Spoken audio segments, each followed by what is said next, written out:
Hi everyone, welcome to the presentation on how to safely care for children and young people with type 1 diabetes. This training package has been developed by the Children's Diabetes Specialist team within South Tees. We will play videos and talk about type 1 diabetes.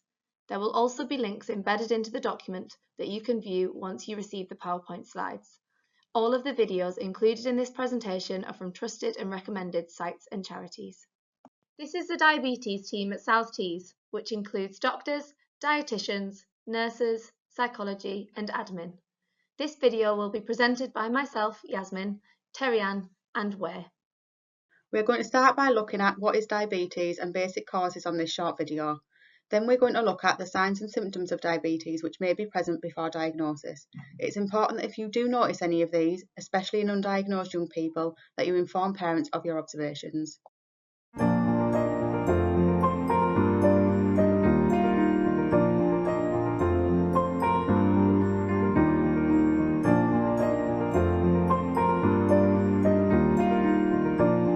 Hello, my name's Dr. James Young, I'm one of the paediatric consultants in the paediatric diabetes team at the Leeds Children's Hospital. I'm here to talk to you about what diabetes is.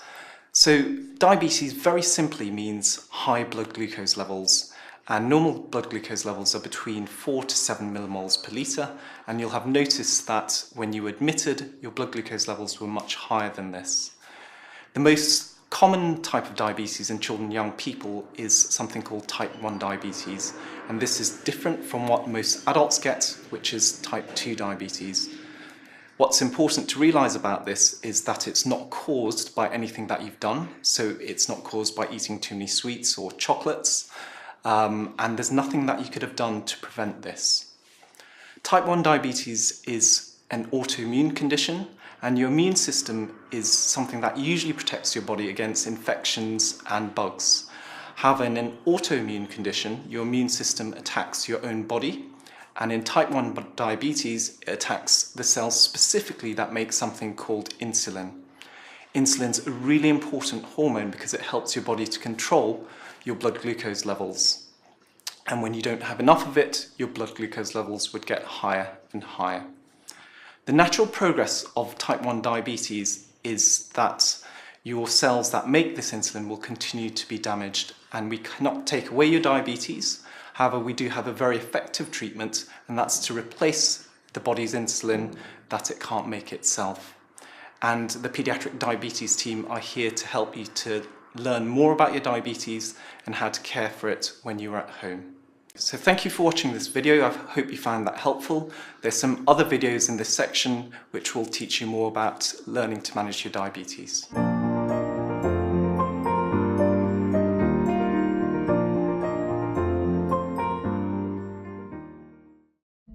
Could you recognise the symptoms of type 1 diabetes in your child?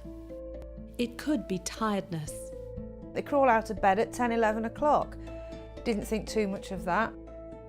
It could be weight loss. And his little shorts fell down, even with the adjustable waistband in it. It could be thirst. It could be weeing a lot. But type 1 diabetes is not on anybody's radar. Be aware of the symptoms of type 1 diabetes. Toilet, thirsty, tired, thinner. And go to your doctor immediately if you spot any of them in your child. There are different ways to manage type 1 diabetes. Chances are you'll have come across the different methods that we're going to discuss. Initially, we're going to look at how to carry out a finger prick blood glucose, followed by continuous glucose monitors, that are also known as sensors.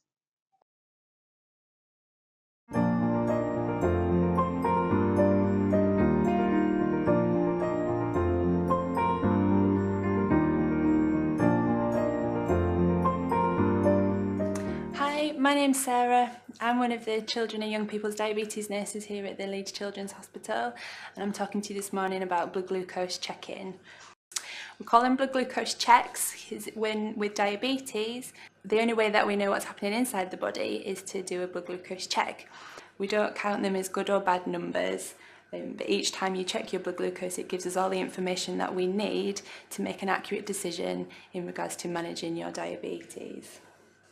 First, I am going to demonstrate the kit to you, and then I will do a demonstration blood glucose check. For this, I am using the AccuCheck Expert Meter, and I'm using their FastClicks Lancet. The FastClicks Lancet has 6 different needles inside. This number here on the front screen is how many needles are left inside that barrel. The number here on the bottom is the depth that the needle goes in. Somebody little would need a lot less than a fully grown adult, and the way to alter the depth of the needle is to twist around the bottom. To change the barrel, simply take the end off, remove the barrel and prepare a new one. You will notice the difference between the new barrel and the old one in its length, but also the old one has a pink strip across the bottom, and it's physically impossible for the old barrel to fit back into the pen. Once the new barrel is inside, simply place the cap back on. Okay. This number will automatically go back up to 6, and then you're ready to go. There is a hole at the bottom, and that is where your needle comes out from. And to move your needle across, simply move this white part across and back again, and you will see that the needle will go down. Once you have used your last needle, it is physically impossible to move this white part across, and that's your indication that it's time to change the barrel. With your meter, press your on button, check that your strips are in date. Your strips will have a microchip end and a straw end. Insert the microchip end into the bottom of the meter, and you're ready to go.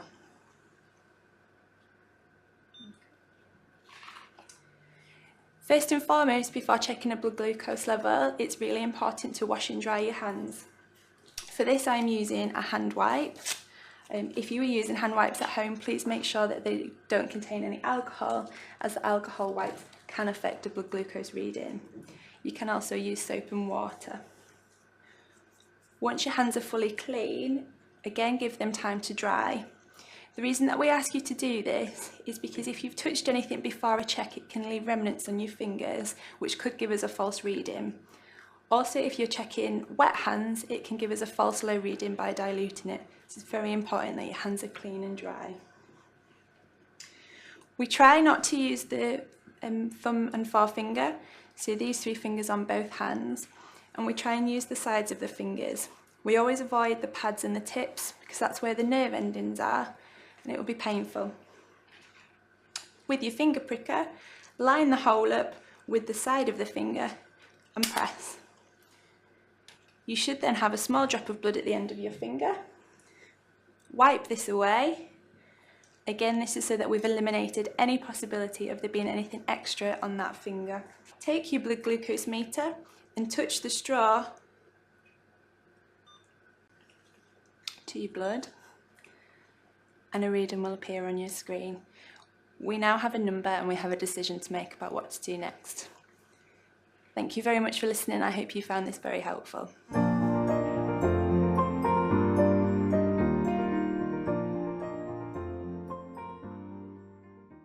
Continuous glucose monitors are also more commonly known as sensors. At South Tees, we currently offer Dexcom, Libra and Guardian sensors. Dexcom and Libra can be used as standalone sensors alongside injections, but can also be used alongside insulin pumps. Guardian sensor is only used by young people using Medtronic insulin pump. Majority of our young people have their sensors connected to their mobile phones. It is important that their mobile phone is within range, as this will alert them and people around them if they are having a high or a low blood glucose. It is important to recognise that there is a delay between sensor and blood glucose. This is because the sensor sits in the interstitial fluid, which is the fluid between the cells. There is roughly a 15-minute delay between sensor and blood glucose. Therefore, blood glucose will always be the most accurate, however, sensor glucose can be used. We would recommend carrying out a finger prick if the young person's symptoms do not match the sensor reading or the sensor app is showing straight arrow up or down, as this means that the glucose is rising or falling quickly. If a sensor comes off during the school day, the young person does not need to be sent home. They can revert back to finger pricking. The only treatment for type 1 diabetes is insulin. It can be a balancing act of getting doses, activity levels and food amounts right. Currently, insulin can be given via injections or insulin pump. Young people that are on injections will need multiple injections over the day. They will use two different types of insulin, a fast-acting or bolus insulin and a long-acting or basal insulin. Fiasp or Novorapid is the fast-acting insulin that is given with foods that contain carbohydrates and also for corrections when blood glucose levels are high. This can be given up to every 2 hours if needed, for example when a young person is unwell. Fast-acting insulin reaches its peak and is most effective at 1.5 to 2 hours, but then stays in the body for up to 5 hours. Degludec is a long-acting insulin which is given once daily, usually around bedtime. This is a fixed dose worked out by the specialist team. Long-acting insulin works in the background, delivering a steady level of insulin throughout a 24-hour period. Young people that use injections as their treatment choice then use an app called MyLife. Here is a short video of what MyLife is and how to use it. The young people who are giving insulin via injections are likely to be using an app called MyLife, which calculates their insulin doses based on the glucose readings and carbohydrate values that are entered into the app. The app will be on their mobile phones and will be set up with their personalised insulin requirement settings. When the young person needs to calculate their insulin dose, they will need to open the app first. The app should then open onto the last values page, which displays their last blood glucose value, which in this case is 5.5, and the last bolus, which is the last insulin dose given, which here is 4.4 units. It will also display how much insulin is still working in their body from the previous injection within the insulin on board box. The app uses this insulin on board when calculating the next dose. To access the bolus calculator, they will need to select the calculator icon in the top right corner of the screen, and this is the second icon from the right. You will need to confirm that the last bolus is correct by selecting yes. And then once in the bolus calculator screen, you will need to enter their current glucose reading either from their sensor or from their fingerstick test. You will then also need to enter the carbohydrate value for the meal or snack that is about to be eaten. You can then tap anywhere on the screen in order to access the calculate button, which you will then select. The app will then display an advised insulin dose. As injection pens are only able to deliver insulin in 0.5 unit increments, the suggested bolus may need to be rounded up or down using the plus or minus buttons. For example, if the suggested dose is 3.8 units, then round up to 4 units. Or if the suggested dose was 3.6 units, you would then round down to 3.5 units. You then must remember to press the save button and then select yes to confirm that this dose is going to be given now. The app will then save this insulin dose and glucose reading. If a correction dose is needed outside of a meal time, then the bolus calculator can be used to calculate the dose required to bring their blood glucose levels down in range. In this case, you can just enter the glucose value without any carbohydrate,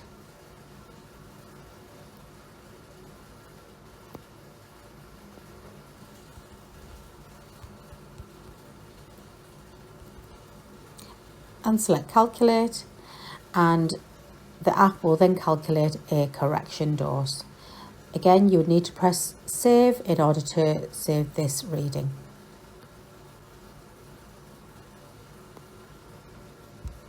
The MyLife app can also be used to record any episodes of hypoglycemia when their blood sugar levels drop low. This can be done by selecting the data entry button, which can be found in the top right of the last value screen next to the bolus calculator. You can then enter the low blood glucose value into the blood glucose box.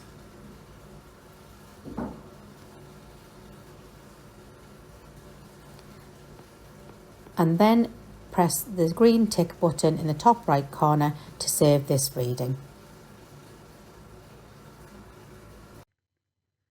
Finally, here was a short video demonstrating how to administer an injection of insulin. Please also try to promote independence where possible and allow the young people to take part in their care where they are able to.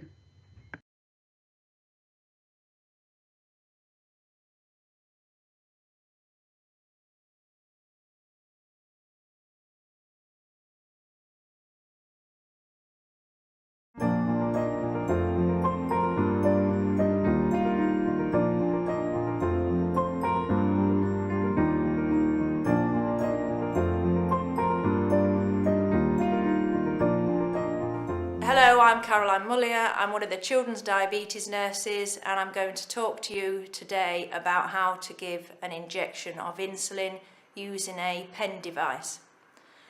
There are several different types of pen devices, and the main differences are that they are disposable pens which get thrown away once they've been finished, and there are pens that have cartridges in. The other difference is that some pens dial up in half units and some pens dial up in full units. Depending on what pen you use, your individual diabetes nurse will run through how your pen works. So for now, I'm going to show you how to give an injection. So the first thing you need to do is remove the cap. And then you need to put a new needle on, and it's important to use a new needle every time. So first of all, you peel the top off, and then you screw the needle onto the pen top. Then you remove the two covers, and then you remove this cover, and then it's important that you keep this cover in order to take your needle back off. Okay. So when you put a new needle on, it's important that we fill the needle up using what's called an air shot. So to do an air shot, you need to first of all pull this cap out, dial up to 2 units, and then push the plunger until you see a drop of insulin out of the needle. If you don't see a drop of insulin, it's important to redial. So when you've prepared your new needle, then you dial up the dose that you've calculated. So for this demonstration, I'm going to dial up 4 units. So again, pull your pen cap out, dial up 4 units, and on this pen, each click is half a unit. Once you've set your dose, then you're ready to do an injection. So you need to put your hand round your pen with your thumb on the top, and then you've got to choose your injection site. On your injection site, it's important to do a gentle pinch up. So we'll pinch up gently, and then you're injecting 90 degrees. So straight in. Once you're in, you then press the plunger, and then it's important to count to 10 seconds in order that it minimise the insulin leakage. So 1, 2, 3, 4, 5, 6, 7, 8, 9, 10. Then you remove your needle, and then the next step is safe disposal of that needle. So use your large cap, unscrew the needle until it releases, and then drop it into the box. So it's important not to store an old needle on there so you can replace the cover. Once you've given an injection, the dial is reset to 0. And what I will now show you is whereabouts you can do injections. So on this diagram, gives you some nice examples of the different places of injections. You can see that there are arms, and you can do it on buttocks, you can do it on your abdomen, and you can do it on your thighs. And again, it depends on the age of your child as the most appropriate site. So it's important to discuss this with your diabetes nurse. One of the other diagrams which is important to show you is making sure that you do that pinch up correctly. So it's important, what we want to do is do a gentle pinch up just to lift the fatty tissue. If you do a tight pinch up, you may be pulling up some of the muscle, so that's important that you don't do it too narrow, but that you're doing it fairly gently just to lift the fatty tissue up. Okay, and that's how to do an injection.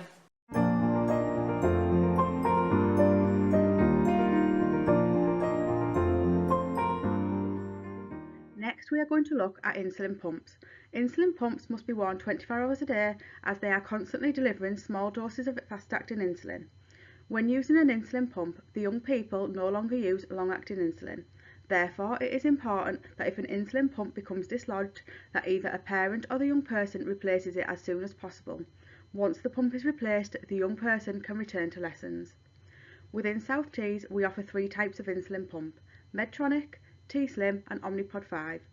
All of these pumps link to the young person's sensor. This is called a hybrid closed loop. Hybrid closed-loop systems deliver insulin based on the sensor glucose and increase or reduce the amount of insulin in the background to try and reduce the amount and severity of high and low blood glucose levels. In these systems, the young person must still input carbohydrates into the pump each time they eat. If you need further advice on an individual's insulin pump, then parents are able to show staff how to use them. Low blood glucose level is known as hypoglycemia. Many young people refer to this as being hypo or low. Hypoglycemia is the most common short-term complication of type 1 diabetes. Blood glucose is deemed as hypo when it is below 4 millimoles. Hypos are especially likely to happen if the young person has missed a meal or is taking part in exercise. There are several reasons why a young person may experience a hypo. These can include having too much insulin, either because ratios or doses aren't quite right, or because the amount of carbohydrate in their meal was less than calculated. Hot weather can cause erratic blood glucose levels, and any sickness bugs where the young person isn't tolerating food can cause low blood glucose levels. Hypoglycemia can also occur for no identifiable reason. There are 3 levels of severity of hypoglycemia: mild, moderate and severe. Mild hypoglycemia is the most common and can occur multiple times over the day. Symptoms of a mild hypo can include tiredness, appearing pale, being hungry and sometimes behaviour or mood change. A young person may say that they feel wobbly or shaky. Moderate hypoglycemia is the next severity. If a young person is experiencing this, you may notice that they are drowsy, have slurred speech, appear disorientated and confused. The young person may also appear unsteady on their feet and be unable to follow simple commands. The difference between a mild hypo and a moderate hypo is whether the young person can swallow treatment independently. Finally, severe hypoglycemia is the rarest severity and very unlikely to happen. During a severe hypo, the young person is likely to be unconscious and/or fitting. In these cases, staff would be expected to call 999 and explain that you have a young person with type 1 diabetes that is unconscious and fitting. Most importantly, place the young person in the recovery position to keep them safe. The next video is going to show what it might feel like from the perspective of someone experiencing a hypo.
So, how do we treat hypoglycemia?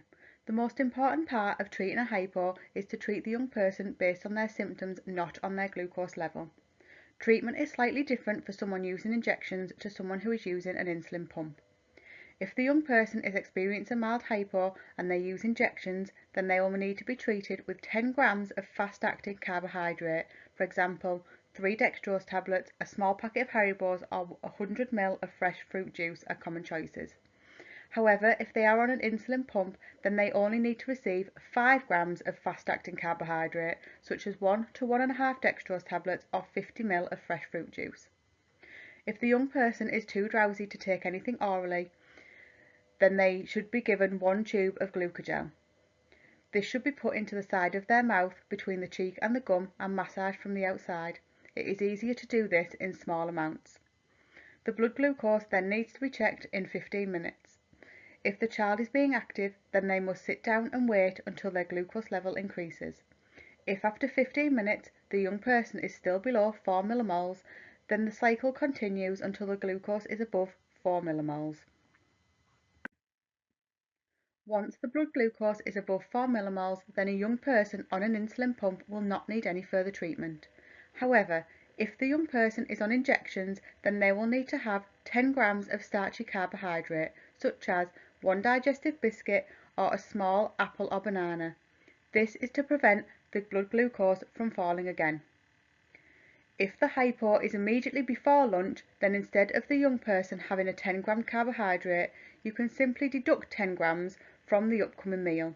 So, for example, if the young person is estimated to be having 60 grams of carbohydrates for their lunch, then only input 50 grams into the MyLife app and give this advised insulin dose.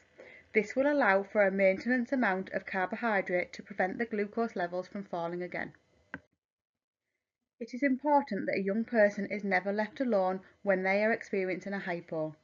If a hypo is not treated quickly, the glucose will continue to fall and the child could become unconscious. This is why it is important that a young person should not be sent to a medical room for treatment on their own. We would recommend that the young person be able to carry some hypo treatment with them, especially in secondary school when the medical room can be quite a distance away. Alternatively, a member of staff could be contacted via radio to bring hypo treatment to the young person. It can be difficult as a young person may feel anxious around their low blood glucose, so may prefer to treat their hypo outside of the classroom, but alternatively may feel that this draws attention to them and their diabetes. It is important that the young person feels comfortable and are given the option. Like we've discussed previously, if a young person is unconscious and/or fitting, then an ambulance must be called immediately.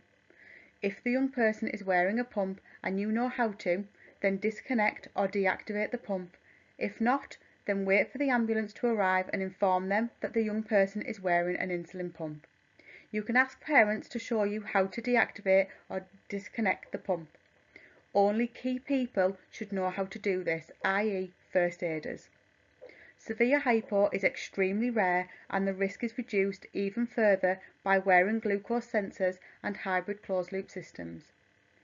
Glucagon is the emergency injection used for severe hypos. It is not something we would expect school staff to carry out. Glucagon is an injection which triggers the liver to release its emergency store of glucose, therefore increasing the glucose levels. The following video demonstrates how to administer the injection, but it is not expected of school staff.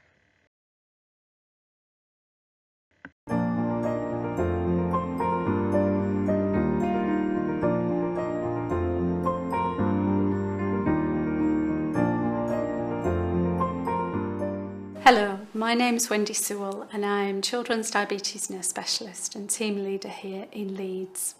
Today I'm going to show you how to give an injection of glucagon. You may need to give an injection of glucagon if your child or young person has a severe hypo. They will be unable to eat or drink anything, or they may even be unconscious. At this time, because it's an emergency, you may be a little bit scared and anxious, so I'd advise you to call for an ambulance or get someone else to go and get help for you. So the glucagon kit, the glucogen kit as it says on the side of the box, looks like this. It's in an orange box it has an expiry date on the bottom that you can see.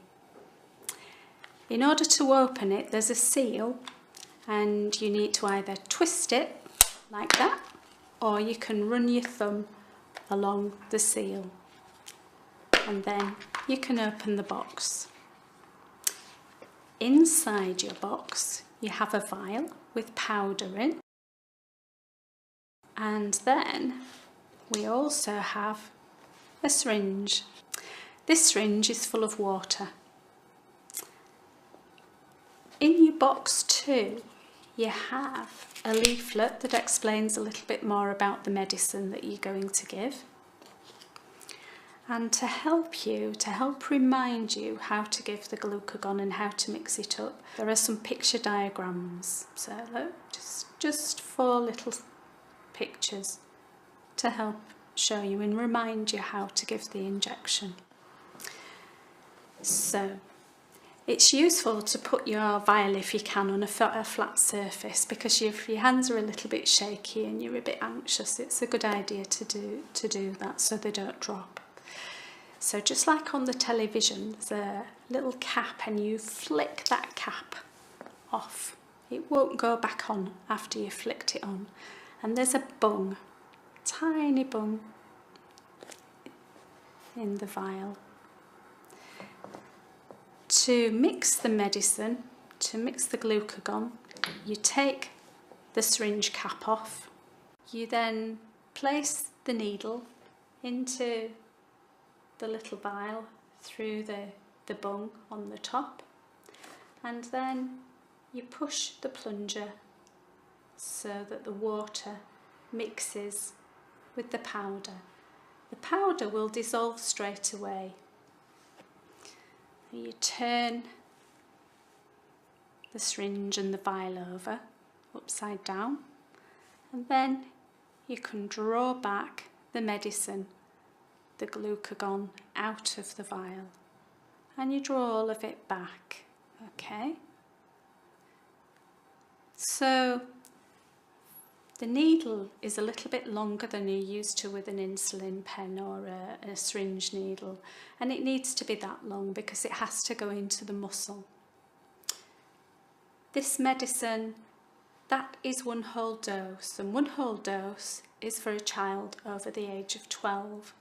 Children under 12, we would give half of the dose, and there's a mark on the side of the syringe to show you. So let's pretend we're going to give it to a child over 12. Now you want to give the glucagon injection into a large muscle, and the best places for a large muscle are either the buttocks, the large outer side, or I'm going to show you on your leg. So it would be away from the hip, away from the knee, and this middle bit of the leg here. So it will be into this big thigh muscle. So we'll pretend that this is my thigh muscle. So that you can see what I'm doing, I'll put it on there. So the needle goes in at 90 degrees, so you hold it firm with a little bit of a push up. Put the needle in, and then depress the plunger all the way down. Take the needle out, dispose of your syringe in a sharps box, and then you put your child in the recovery position and wait for the ambulance and help to arrive. This medicine can make you feel a little bit sick, so it's probably a good idea to wait about 20 or 30 minutes before you offer a drink or something to eat. By this time the ambulance crew and help has arrived, and your child should be recovering. So that's how you give an injection of glucagon. I hope you found it helpful, and thank you for listening.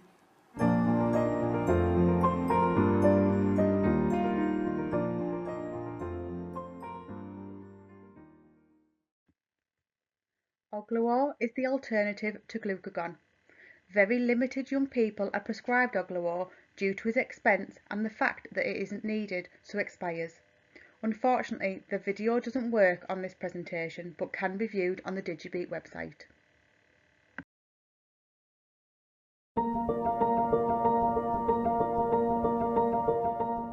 I'm Sarah. I'm one of the children's diabetes nurses at Leeds Children's Hospital, and today I'm going to introduce you to Ogluo. Ogluo is a pre-filled pen for severe hypoglycemia.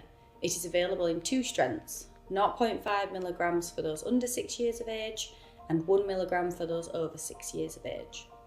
Ogluo is a ready-to-use, single-use only subcutaneous injection. The pen should remain in the pouch till it is required and kept at room temperature.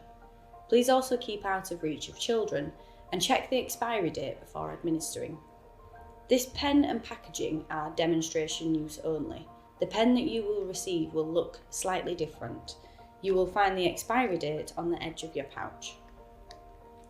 Ogluo can be administered into the upper arm, outer thigh or lower abdomen, and must be administered directly onto the skin, not through clothing. In the event of severe hypoglycemia, place the person in the recovery position and phone 999. With your pouch, tear on the dotted line and remove the pen from the pouch. Using the window, check that the liquid is colourless and clear. If the liquid is discoloured or it has any bits in, then you need to dispose of it and use a new one. Pull the red needle cap off and keep the thumb away from the exposed needle guard. Push the yellow end to the skin and push down. Listen for the click. Hold for 5 seconds and see that the window turns red. After 5 seconds, pull up and away from the skin. The yellow needle guard will automatically lock over the needle to reduce needle stick injuries, then dispose in a sharp spin. After administering Ogluo, the person should respond within 15 minutes. Once they have responded, give them their usual hypo treatment. If there has been no response within 15 minutes, you can use a new pen to administer a second treatment. Thank you for watching. I hope that was useful.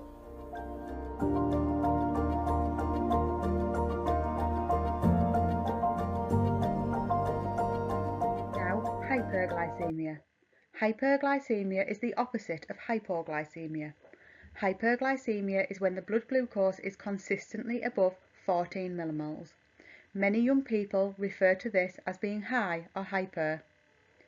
Hyperglycemia can happen for a few reasons, including not enough insulin for food eaten, missed insulin doses, pump failure and stress. It is important to remember that exams can cause erratic glucose levels. Further information around exams can be found on JDRF, Digibeat and Diabetes UK websites.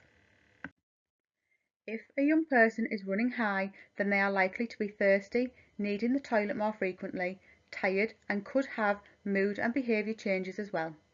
If you notice that a young person is consistently high, especially after giving a correction dose, then please contact parents and/or the diabetes nurses for further advice. If the young person is above 14 millimoles and it is more than 2 hours since their last insulin dose, then they will need a correction dose of insulin to bring their blood glucose level back into range.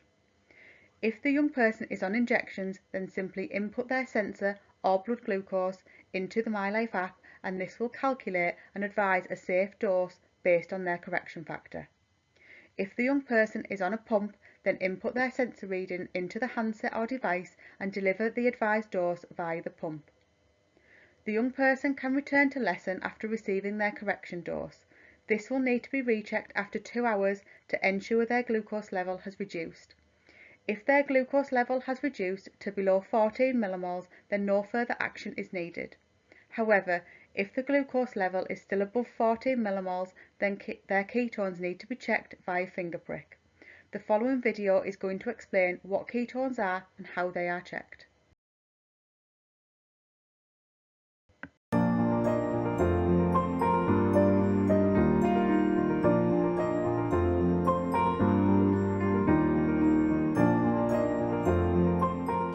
Hello, my name is Carol Bacon. I'm one of the children's diabetes nurses from the Leeds Children's Diabetes team, and this short video is explaining to you about blood ketones and how to test for them. Ketones are made in the body when you have diabetes, when the body has not got enough insulin. The body searches for energy and breaks down body fat, and as a byproduct of that, it makes ketone acids. The ketone acids then can be measured in the blood, and that will tell you how quickly you need to respond and how quickly you need to contact the diabetes team for further advice. Ketones can be tested in the blood. You can test it at home using a Freestyle Optium neometer, which you will be given on discharge. And it looks like this in the pouch. Ketone test strips are purple. They come in a box and you get them from your GP on a repeat prescription, and they're called Freestyle Optium beta ketone test strips. They come in packets of 10, individually wrapped, and on the back of each strip is an expiry date. You would tear open the strip, place it into the blood ketone meter. It will then prompt you with a blood drop to place, after you've pricked the finger, the drop of blood onto the end of the test strip. It's a 10-second countdown test, and after that period of time it will display a blood ketone result on the screen. It's important to understand what the results mean, because a high level of blood ketones can become worrying or life-threatening. So if the blood ketone level when you check is less than 0.6 millimoles per litre, then that's a safe level of blood ketones to have, and the risk of diabetic ketoacidosis is low. If the result is greater than 0.6 millimoles per litre, then you have increasing risk of developing signs and symptoms of diabetic ketoacidosis. The best advice is, if you have a ketone result that is greater than 0.6, contact the diabetes team as soon as you can, and you will be given instructions about how to manage this safely and appropriately in order to keep your child out of hospital. Thank you for watching this video. I hope you found it useful. Please ask any questions that you have by telephoning or discussing in clinic when we next see you. Thank you.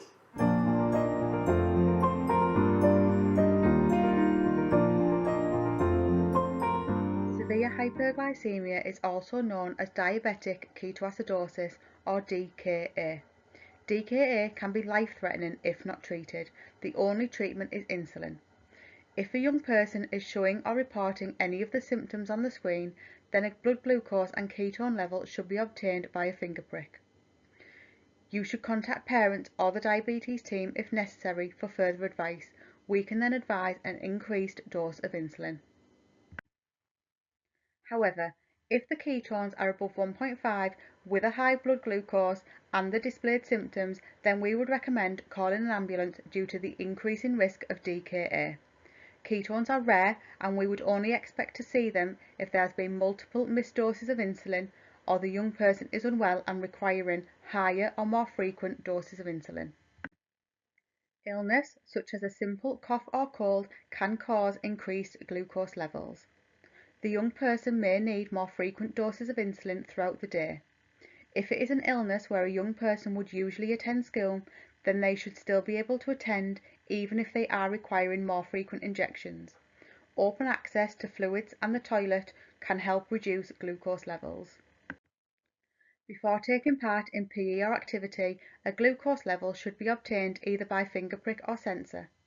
If using injections and below 7 millimoles, then the young person should have a 10-gram carbohydrate snack. This will help to maintain their glucose level and reduce the risk of hypos.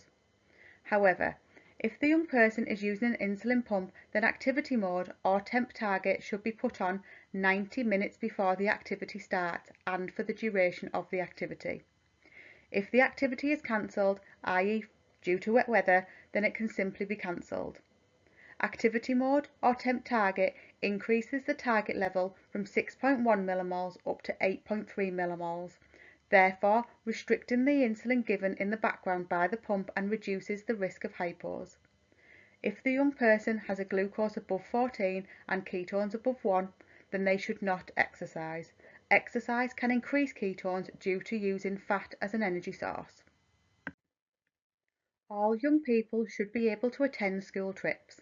Day trips should not cause issue as it will be usual routine for food and activity. However, ensure that extra supplies and snacks for hypos are available in case of any delays. If a young person is attending a residential, then please contact the diabetes team at least 6 to 8 weeks before, and we will deliver further training and help to develop a routine for glucose testing. Finally, every young person should have a care plan in school. This year we have changed from paper care plans that you may have previously seen to online care plans via DigiBeat. You will either be invited via email to view the care plan, which can then be printed off as needed, or you will be emailed a PDF version. You will need to keep an eye on your junk mailbox for an access code. This is only valid for 48 hours. It is also worth being aware of who the key person is for your school and informing the young person and their parents of this person so they know who their key contact is. This can help to build up trust within the school environment. Now I'll pass you over to Wei to discuss the importance of carbohydrate counting.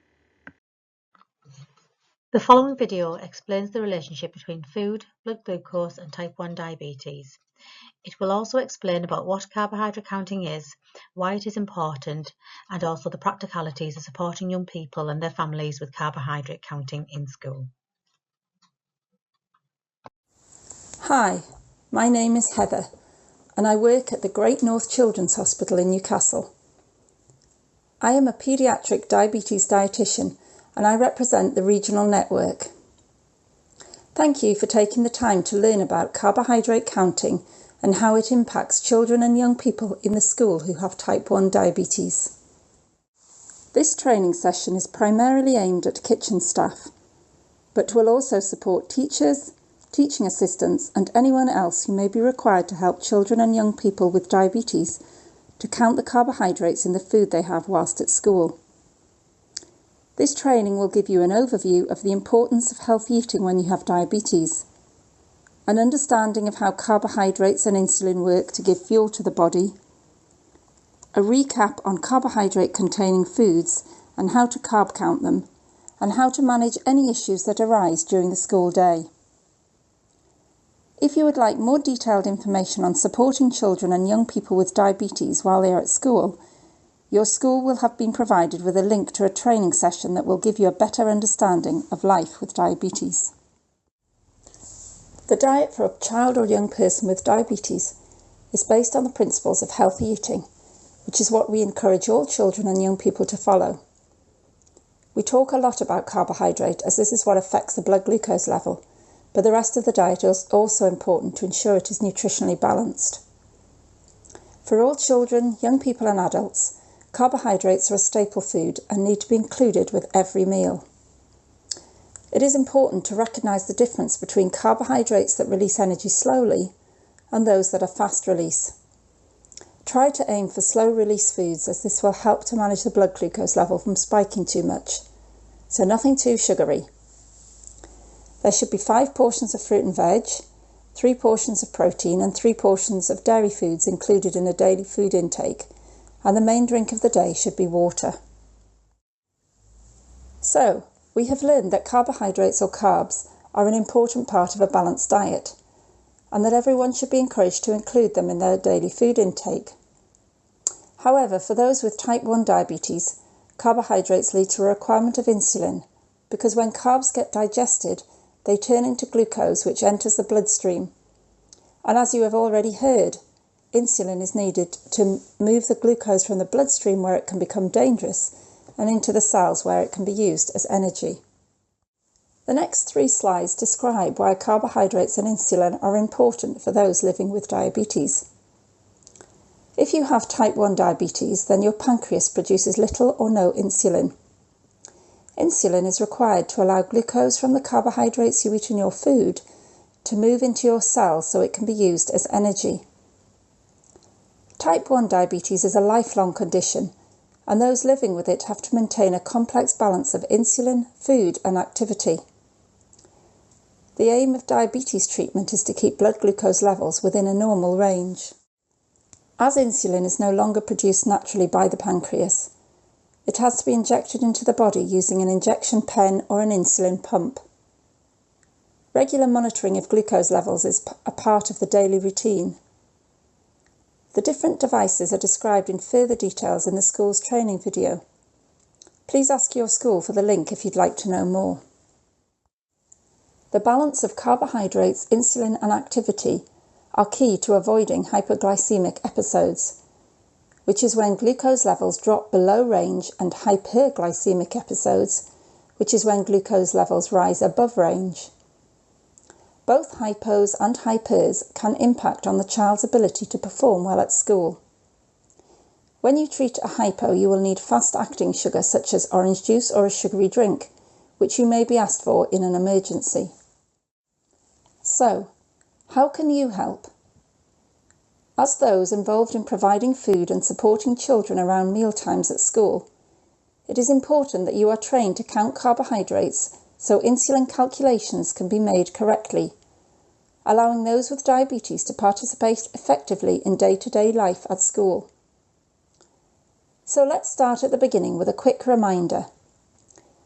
Carbohydrates can be found in starchy foods: bread, pasta, cereal, rice and potato, and any products made from these, as well as in foods containing natural sugars like fruit and dairy products, and those containing added sugars such as chocolate, cakes and sweet treats. Although cheese, butter and cream are a dairy product, they do not need to be counted as they are the fat part of the milk and contain little lactose, the natural sugar found in milk. Carbohydrate counting is the process used to calculate how many grams of carbs are contained in food that is going to be consumed. It is a vitally important part of working out how many units of insulin are required to keep glucose levels in range and prevent hypos and hypers. Let's take carbohydrate counting and look at it step by step. So let's start by taking a look at this meal picture and decide which foods on the plate would have carbohydrates in them and would need to be carb counted. I will leave the slide up for a few seconds before giving you the answer.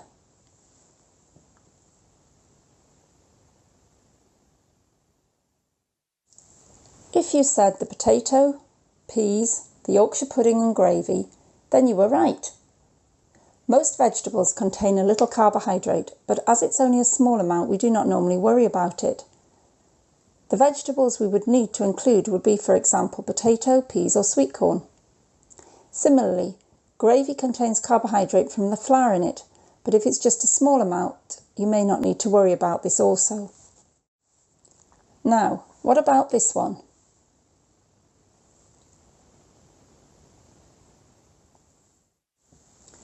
All the food on this plate includes carbohydrate and would have to be counted.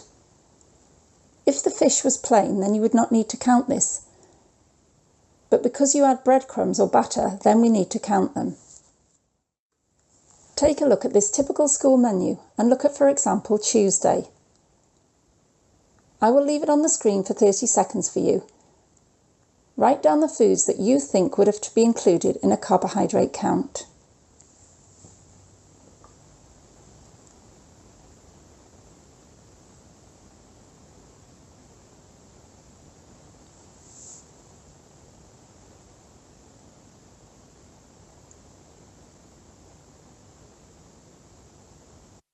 The highlighted areas indicate the carbohydrate content that would need counted on the Tuesday.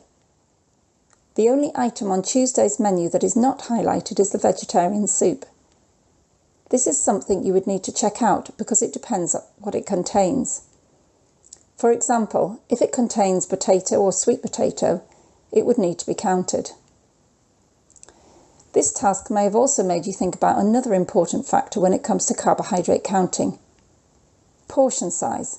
So let's take a closer look at that. To find out the carbohydrate content of a food, you need to know the size of portion that is being served. Look at each packet and label and estimate your normal portion size. This is easy if it is an item that is already portioned out, such as a slice of bread. But if the portion size is different to the one listed, or it is a food where you do not have a label, then you would need to weigh out the food to find out what the average portion size is. We will come to this in step 3. So, with this example label, you can see that the total carbohydrate content in one slice or portion is 20 grams. But if I had 2 slices of bread, it would be 40 grams of carbs. If I had half a slice of bread, it would be 10 grams.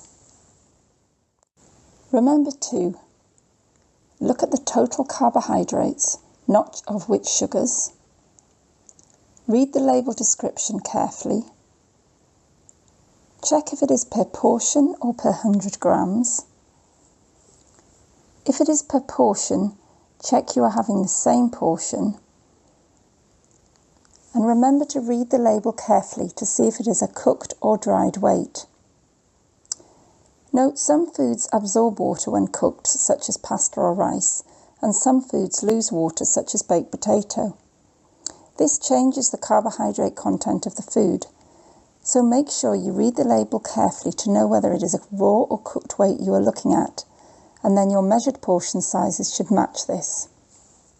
So, to calculate the carbohydrate value, work out the carbs per serving. You do this by looking at the food label to start with. Is it something you can calculate easily? So, what if the portion size on the label said 3 fish fingers were 15 grams of carbs, but my serving was 4 fish fingers? How would I work this out? I would divide the 15 grams by 3 to find out what was in 1 fish finger. So that would be 5 grams. Then I would multiply by the number of fish fingers in my serving, which in my example is 4. So the total amount of carbs in my portion would be 20 grams.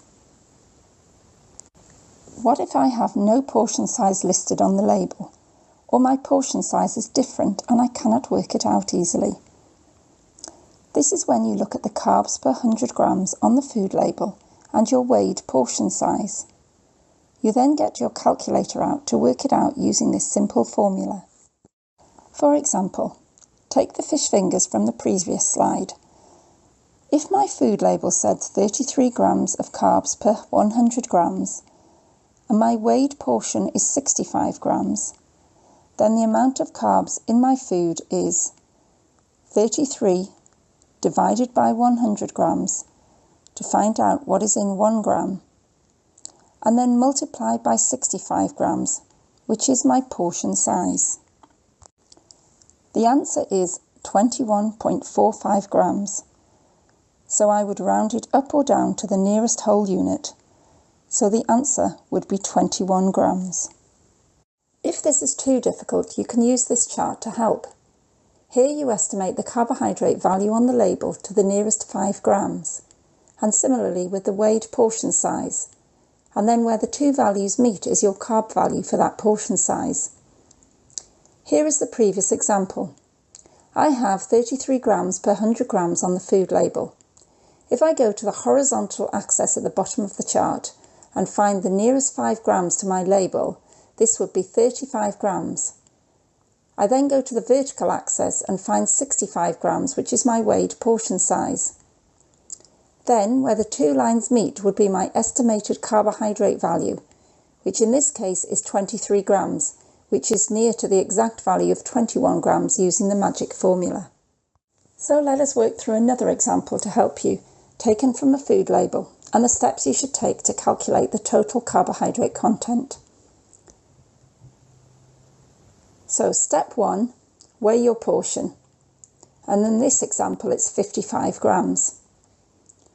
Step 2. Check the total amount of carbohydrate per 100 grams on the label. The food label shows that this is the 73.7 grams of carbohydrate, or we round this up to 74 grams to make it easier. Step 3. Work out how much carbohydrate is in my portion by dividing the amount of carbohydrate by 100 to find out how much carbohydrate is in 1 gram, and then multiplying by the weight of my portion. So in this case it is 74 grams divided by 100 times 55 grams. This gives you 40.7 grams of carbohydrate in my portion, and we round this down to 40 grams. So what happens if I'm using a recipe? You do exactly the same thing, but you find out the carbohydrate content from each individual item, and then work out the total carbohydrate amount for the whole recipe, and then divide it by the number of portions being served. Here's an example from a recipe. Here is a recipe for a cake. First I decide which foods contain carbohydrate in them: the flour, the sugar and the baking powder. Then I check the weight of the ingredient. I then check the carbohydrate content per 100 grams on the label of the food item. I then use my little formula to work out the amount of carbohydrate in that item, and then add all the values up together and divide by the number of portions, which in this case is 12. So the amount per serving is 32 grams. And that is carbohydrate counting sorted. Once you have worked out all your carbohydrate values on the menu being served, then add the value against each item on the menu, so that whoever is working it out for the child with diabetes can easily add the values up. There are some situations that may arise during the school week that impact these calculations and the effect of the insulin on the child's glucose levels. This may be more important to the person looking after the child within school, rather than the catering department, but you may have to help out in some way, so let's think about these situations now. We have covered some of these in the next couple of slides under the title, What Happens If? So, what happens if a child has been given their insulin but leaves some of their food? Left unchecked, this situation could lead to the child falling hypo, as the insulin given has now been too much. We would ask the school staff members supporting the child to check the amount of carbohydrates that have been left unfinished, find other food or drink to make up for that carb amount, and then monitor glucose and manage appropriately. What happens if a child is hypo before lunch? The hypo needs to be treated first, giving time to allow for the glucose levels to rise back into target before giving the child their insulin and lunch. What happens if there's a special lunch at school? We definitely do not want the child to miss out, so just treat as any other school lunch and calculate the carbs, if they haven't already been calculated. Then monitor glucose readings and adjust as required. What happens if someone in the class has a birthday and is sharing cakes or sweets to celebrate? Again, we definitely do not want the child to miss out and would encourage the class teacher to ensure the whole class do the same thing. We'd advise that the cake or treat is given after lunch, so the carbs can be included within the lunchtime insulin, or given to take home at the end of the day, where the insulin requirements can be managed by their parents. Just some final important additions to finish on. Some children could have additional dietary requirements in addition to their diabetes, which will need to be considered. For example, a gluten-free diet will need to be available for those with celiac disease. And finally, there are some great carb-free snacks such as vegetable sticks and cheese that will not require a dose of insulin. And as with all children, they should be encouraged alongside the avoidance of too many sweet treats. I thought it would be a good idea to cover one dietary requirement in a little more detail, as it is more common in people with type 1 diabetes. This is because they are both autoimmune conditions and are genetically linked.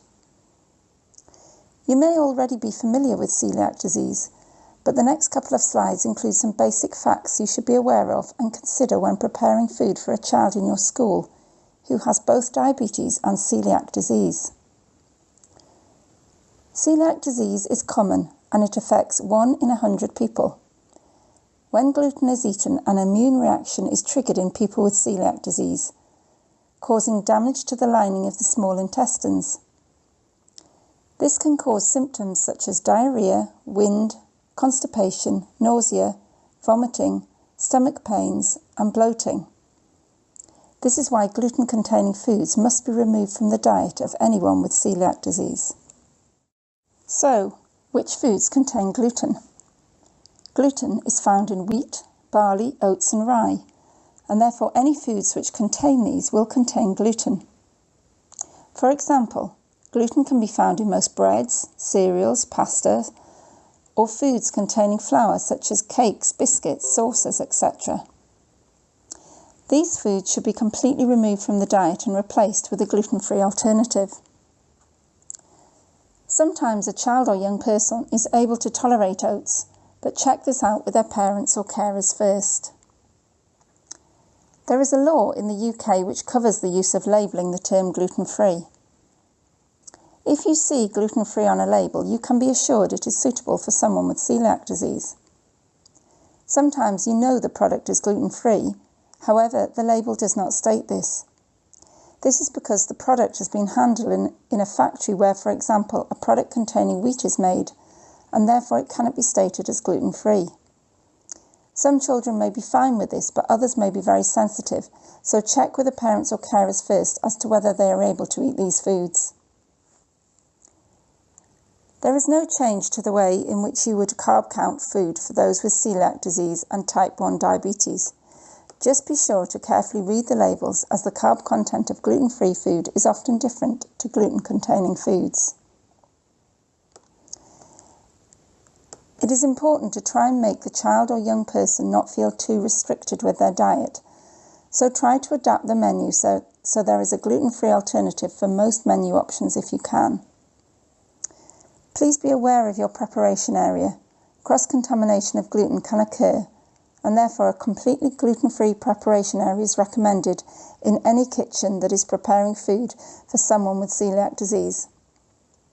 Remember to use different utensils when serving out the gluten-free food. Thank you for listening and learning about carbohydrates, how to count them, and the impact they have on someone with type 1 diabetes. Here is a list of relevant website links, further training and dietetic information related to what you have just learned. As this is a video, the links cannot be pressed. However, they were sent to your school in the email invitation to participate in this training. Please take some time to use the links to increase your knowledge and understanding so you can support the children and young people in your care. If you have any further questions or would like further support, please contact your local diabetes team dietitians. Thank you. If the young person is on packed lunches, carbohydrate content can be worked out by the family in advance. However, if the young person is on school meals, then check if school uses a private catering company, in which case the carbohydrate content is often available from the company itself. However, if school uses in-house catering, the carbohydrate information may not be listed and will need to be worked out by lunchtime support staff in liaison with kitchen staff. Parents may also support with this if they are able to. Yasmin will now discuss well-being and type 1 diabetes. This section is going to talk about well-being and diabetes. Managing type 1 diabetes every day can be difficult and very overwhelming for the young person and their family. I find it really helpful to visualize a stress bucket. Every person has a stress bucket, whether it be a young person, an adult, or yourselves as a teacher. Diabetes adds a lot of stress into the young person's stress bucket. If we then think about all the other stresses that may happen in a young person's day at school or at home, it's understandable why some young people's stress bucket may overflow, where everything gets too much. If we think about yourselves as teachers, supporting a young person with type 1 diabetes may also add stress into your stress bucket. It is understandable that you will feel overwhelmed at times, and that is okay. Here are some things you can do to help you when you're feeling overwhelmed. Firstly, keep referring to the young person's individualised school plan to manage their diabetes. Listen to the child or young person, as they are usually the expert in managing their diabetes, and also link in with parents or carers about how to manage their child's diabetes, as they are also the experts. And communicate with us at the diabetes team if you are really struggling. We are here to help within working hours. Here are some things that you can do as a teacher to support children and young people with type 1 diabetes. Firstly, always be there for the child or young person, as if you aren't, it can increase stress in their stress bucket. Do all you can to take some of that stress away, and here are some things that you can do to help with that. So offer a familiar face, create a safe space, compassionate and kind actions or voice, making sure all staff members know about type 1 diabetes so that care is consistent. Try your best to create that sense of safety. If you show signs of uncertainty and not knowing what to do, then they will pick up on this and trust may go. Young people that I've spoken to always tell me that people in school know a lot more about type 2 diabetes rather than type 1. So it's really important within your school to increase awareness of type 1 diabetes, as that will also help the child or young person feel safe. And don't make it all about diabetes. Children and young people say to me quite often, they always just ask what my blood sugars are or how I'm feeling, but actually I'd prefer it if they asked me how my day's going or if I enjoyed my lesson. We do know that sometimes children and young people may use diabetes to leave classes or school. However, it is important to communicate with the child or young person, parents and the diabetes team to understand why they may be using their diabetes to leave classes or school, so we can support them all together as a team with their needs.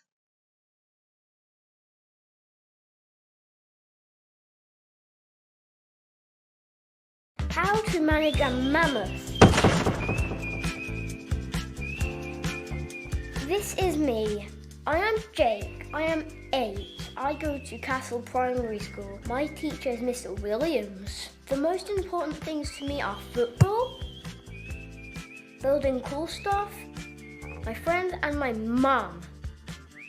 This is Mum. Mum is Rachel. Mum is 35. Mum works in an office. It's very boring, but she gets to sit in a spinny chair. The most important things to Mum are her job, her friends, going running, coffee, and me. This is Mel, the diabetes mammoth. Mel has been living with us since I was 3. Sometimes Mel's okay and I don't mind him, but sometimes he doesn't behave and he's a big problem. Mel's a bit magic because he grows when my diabetes is being a problem. The most important thing to Mel is me taking care of my diabetes. He also likes juggling and plate spinning.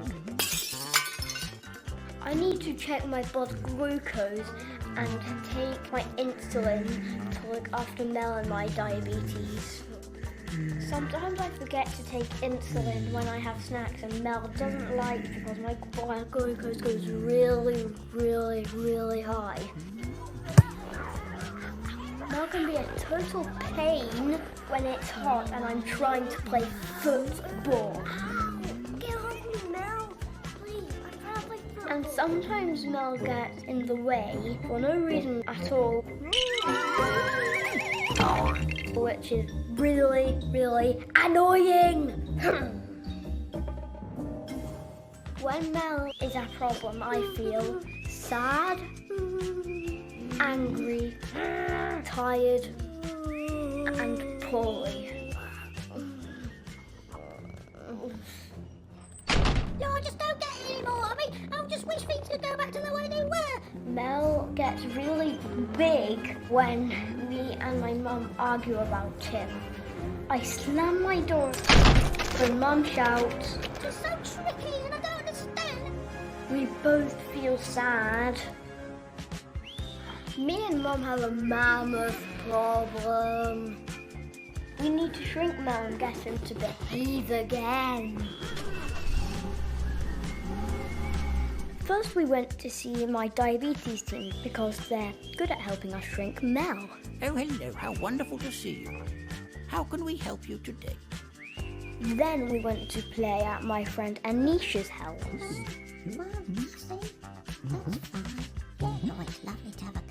Anisha lives with Sid, the diabetes hedgehog, so she really understands what it's like.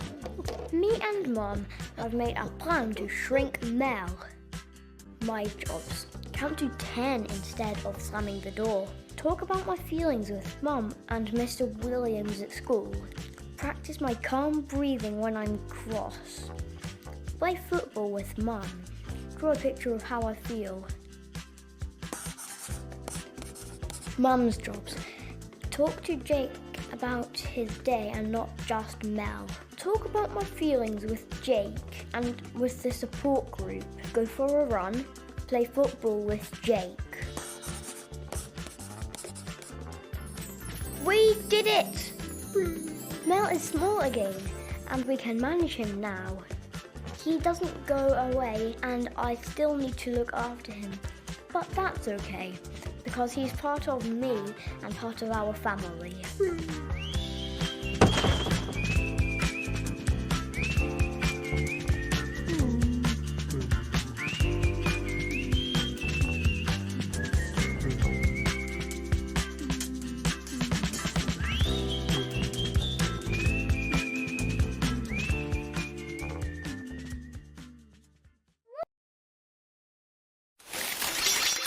How to hold a hedgehog. This is me. I'm Anisha. I'm 8 3/4. I go to Riverside Primary School. My teacher is Miss Crowley. I love playing football, drawing and playing the ukulele. This is my family. I live with Mum, Dad and my 2 little brothers. And this is Sid, the diabetes hedgehog. Sid arrived last year when I got diagnosed with type 1 diabetes. At first, I tried to get along with Sid, but looking after him felt like a really big job and he didn't make it easy. He was bristly at bedtime, spiky on school trips, and prickly at the playoffs. Sid kept getting in the way of all the stuff I enjoyed. I couldn't stop worrying about what he'd do next. The more I worried, the spikier Sid became. What if my alarm goes off? What if we forget something? What if we go hypo? What if we do it wrong? What if I go low in football? What if people think I'm weird? Everyone tried to help, but even Dad's hugs couldn't fix this one. Sid, you're getting too spiky. One day, after a particularly prickly morning with Sid, I had had enough. It was time to take Sid to see my diabetes team.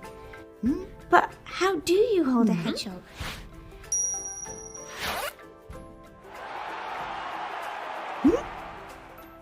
We went to see my diabetes team. We talked a lot and made some plans about my food and my insulin. And then Susie came to talk to me. Hello, Anisha. She's a feelings doctor. It was tricky to talk about my feelings in the spikyology sessions in the beginning, but Susie said that was okay and we could draw about it instead. We worked out that Sid and I were stuck in a spiky cycle. I get worried, Sid gets spiky, I get scared, Sid gets spikier. Susie taught me and Sid to relax so that my worries wouldn't make me feel so wobbly and Sid wouldn't get so spiky all the time. We made a big list of stuff that would help us together in tricky times. Sid and Anisha's prickle protectors, calm breathing, play my music, talk to Mum and Dad, draw my feelings, relax my body. I realised that maybe Sid wasn't such a pain after all. Maybe he was just feeling scared. Just like me, I needed a friend to tell him it would be okay. Maybe I could be that friend. Over the year, Sid and I did loads of stuff together. My diabetes team introduced Sid and I to lots of new friends. We even had a diversity party. We did it! Things feel loads better since me and Sid learned to be friends. Sometimes he can still get prickly, but that's okay, because I know we can handle this together.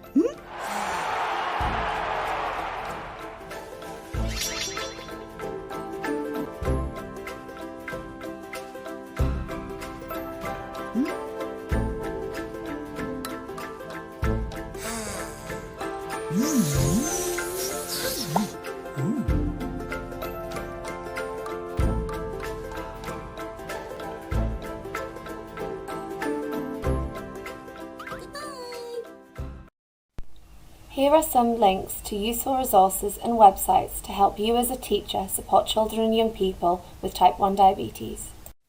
Here are our contact details if you require any further support or have any questions. Thank you for listening.